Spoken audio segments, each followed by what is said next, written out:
पश्चिम बंगाल विधानसभा चुनाव में भाजपा को एक तरफा जीत मिली और इस जीत में छत्तीसगढ़ के बीजेपी नेताओं की अहम भूमिका रही।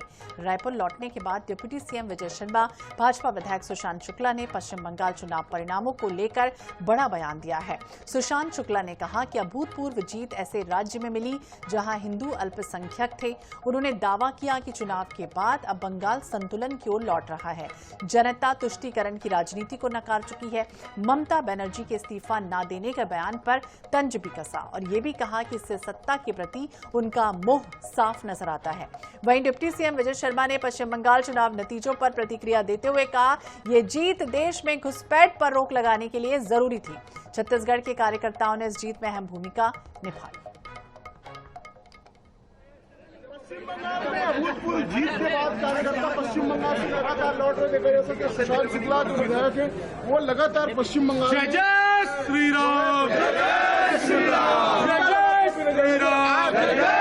राम में अभूतपूर्व जीत के बाद लौट रहे। सुशांत जी, आप तो बंगाल की सड़कों पर झंडा लगाते हुए नजर आए थे।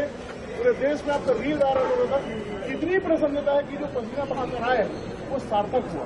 देश का वो भूभाग जहां हिंदू अल्पमत में आता है वो देश से हट जाता है।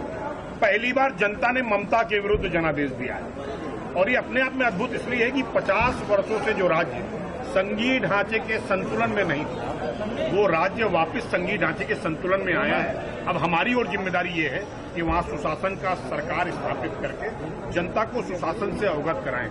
जो अभी तक सामाजिक अनुपात को बिगाड़ने वाली सरकार वहां थी, वापिस संतुलन लाना सामाजिक अनुपात में, यह बहुत बड़ी जिम्मेदारी है। आप देखिए, मैं मूल रूप से कार्यकर्ता हूं और यहां से जितने लोग भी गए थे सब कार्यकर्ताओं के दायित्व के निर्वहन के लिए गए थे।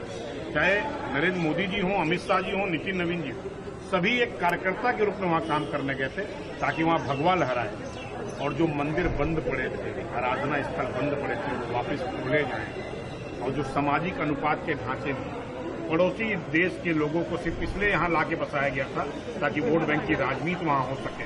मैं ऐसे कई कार्यकर्ताओं से मिला। एक कार्यकर्ता का मिला जिसके पिताजी की हत्या हो गई थी, अब वो मतदान करने के लायक हुआ। युवा मोर्चा का मंडल का अध्यक्ष है, 35 मामले उसके ऊपर हैं, वो फपक के रो रहा था। एक हमारी बहन मिली, 2021 के चुनाव के बाद उसको सार्वजनिक तौर पर उसके कपड़े फाड़ दिए गए। उसके आंख के आंसू रुक नहीं रहे थे जीत की खुशी में। उनको कोई सत्ता में मंत्री, विधायक, सांसद नहीं बनाया गया है। सिर्फ उन्होंने जिस विचार परिवार को प्रतिबद्धता के साथ काम किया, उनकी जीत देख के वो भावुक नहीं। विकास की राजनीति करने वालों को आगे ले जाकर और जो तुष्टीकरण की राजनीति उनको विनाश की तरफ ले जाकर ये संदेश दे रही है कि भारत में अगर कुछ चीज चल सकती है तो लोकतांत्रिक मूल्यों पर काम करने वाले लोग इस देश में राज करेंगे। छत्तीसगढ़ में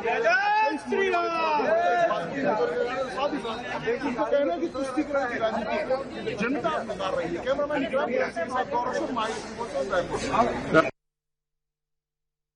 बंगाल की जीत भाजपा के लिए ही जरूरी नहीं थी, ये पश्चिम बंगाल के लिए भी उतनी ही जरूरी थी और उससे ज्यादा जरूरी ये देश के लिए भी ये जीत है। पूरे ही देश में, हमारे रायपुर में भी जो बांग्लादेशी आए वो पश्चिम बंगाल के रास्ते से ही आए। जिनको पकड़ के यहाँ पर डिपोर्ट किया गया वो वहीं से आए थे। वो सारी बातें हम लोगों को ध्यान में है। कितने बरस हो गए थे, कितने दशक हो गए थे, पश्चिम बंगाल की सरकार केंद्र की एजेंसियों को बाढ़ बनाने के लिए, बांग्लादेश और पश्चिम बंगाल के बीच में बाढ़ बनाने के लिए जगह नहीं उपलब्ध करा रही थी। अभी जाकर हमारे घोषणा पत्र में यह है कि प्रारंभिक 45 दिनों के अंदर ही केंद्र के उन एजेंसियों को जो बाढ़ बनाना चाहती है उनको वो भूमि उपलब्ध करा दी जाएगी। तो घुसपैठ देश में कम होगा, ये बहुत बड़ी बात है। इन्हीं बातों के लिए भाजपा के कार्यकर्ता और पश्चिम बंगाल की जनता एकजुट होकर लड़े थे। इतना बड़ा जो परिणाम आया है, 200 से ऊपर की सीटें जो है, ये जनता और ममता आगे पीछे एक दूसरे के सामने थे। जनता ही ममता को हराना चाहती थी, इस बार ऐसा था। और जनता के इस मनोभाव के अनुकूल परिस्थितियां बनाना, ये भारतीय जनता पार्टी के कार्यकर्ताओं ने अथक परिश्रम के साथ किया है। परिणाम आपके सामने है, बहुत ही प्रसन्नता का विषय है। पश्चिम बंगाल में प्रचंड मतों के साथ भाजपा की सरकार बनी है।